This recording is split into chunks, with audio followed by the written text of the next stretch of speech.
ne I qëndrojmë faktit që ne kërkojmë dënimin e personave konkret. Pra ne nuk kërkojmë një dënim për shtapin e përgjithshëm, por për persona konkret.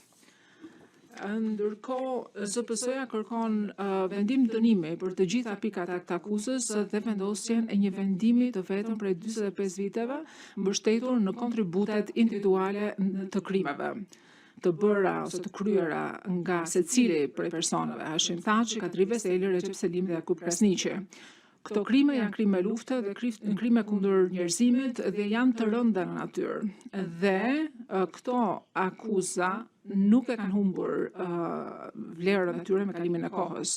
Vazhdojnë të mbeten ende shumë të rënda. Të gjitha I kanë bërë në përpjekje për të ndihmuar për krijimin e një historiku të besueshëm dhe të ndershëm të ngjarjeve nga 1998 dhe 99, ku mbi 100 persona janë vrarë dhe qindra të tjerë janë abuzuar në dhe përreth 50 plus kampe ndalimit të UÇK-s.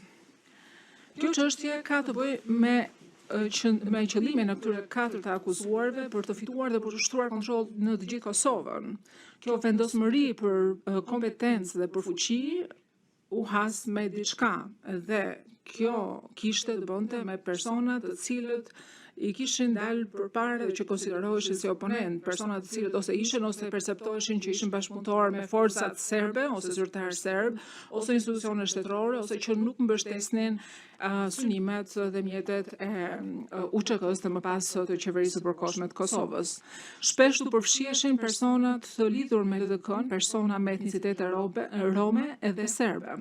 Dhe në mënyrë që të arrinin qëllimin e tyre, të akuzuarit kanë kryer krime kundërshtarëve të tyre të perceptuar për të pasur kontroll në gjithë Kosovën. 7 dëshmitarët ndërkombëtar janë hedhur në një situatë me pak informacion lidhur me aktorët kryesor, të përfshirë, nuk e kanë folur gjuhën atë kohë, kanë ndërvepruar ballë për ballë me aktorët kryesor vetëm për pak herë, dhe thuajse nuk kanë parë asnjëherë rregullore urtat dhe komunikatat e UÇK-s dhe nuk ishin fare të njohur me strukturën e UÇK-s.